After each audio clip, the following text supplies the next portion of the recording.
Has a close friend ever told you good news and congratulations didn't come out right away? It has happened to me. My mouth said, "That's amazing, really," while something else was rising underneath. And the hour after the call was harder than the call itself. Being envious bothered me less than catching myself being envious.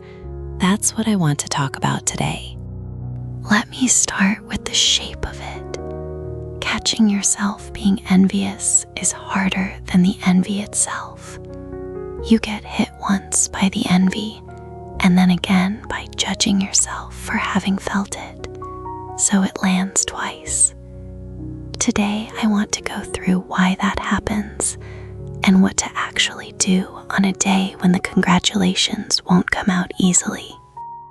First, it hurts more when the person is close.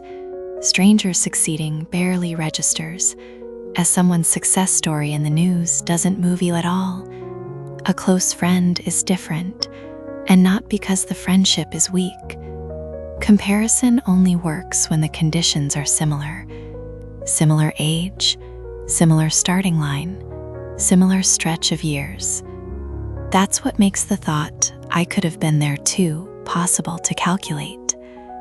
So they sit in exactly the right position to be used as a ruler for your own life. And the closer they are, the more precise the markings. Second, envy is closer to information than to emotion. When envy shows up, you start doubting yourself. Am I really this small? Do I not want my friend to do well? But envy is the signal, I want that too. You don't envy what you don't want. If someone finishes a marathon and you feel nothing, that's because you don't want to run a marathon. So envy arriving doesn't mean you dislike that person. It means something about what you want just became visible. Third, the hard part comes after. Envy itself is usually brief. What lingers is the self-blame behind it. The version of you who couldn't be purely happy for a friend, who said congratulations while thinking about something else. Once you notice that, you get hit the second time. But feelings aren't right or wrong. They only get heavy once judgment attaches. Envy passes, self-blame doesn't. So here's the one thing I'd suggest. Name the one thing in one word. On a day when celebration didn't come easily, write down one word for what you actually envied about that person. Not the new job, but what's inside it. Stability maybe, being recognized, or simply the fact that they had options. If a wedding announcement stung, maybe it wasn't the wedding, but having someone certain on your side. Narrowing it to one word turns vague envy into a specific want, and the subject shifts from your friend back to you. So, to pull it together, close people hurt more because the conditions are similar enough for comparison to work. Envy isn't a character flaw, it's information. I want that too. What lingers isn't the envy, but the self-blame that follows. And celebration and envy can both be genuine at the same moment. So you don't have to decide that day's congratulations was a lie. Narrow the envy to one word, and your gaze moves from them back to you.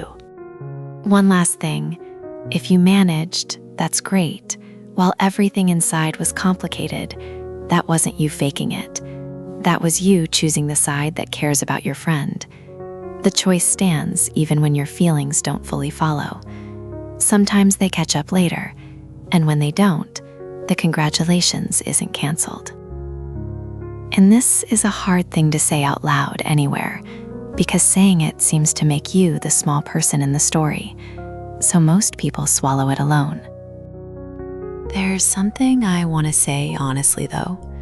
If sleep won't come or won't stop, if eating has become hard, if basic things like washing or cleaning aren't happening, or if you've had thoughts of hurting yourself, please don't try to solve that by writing.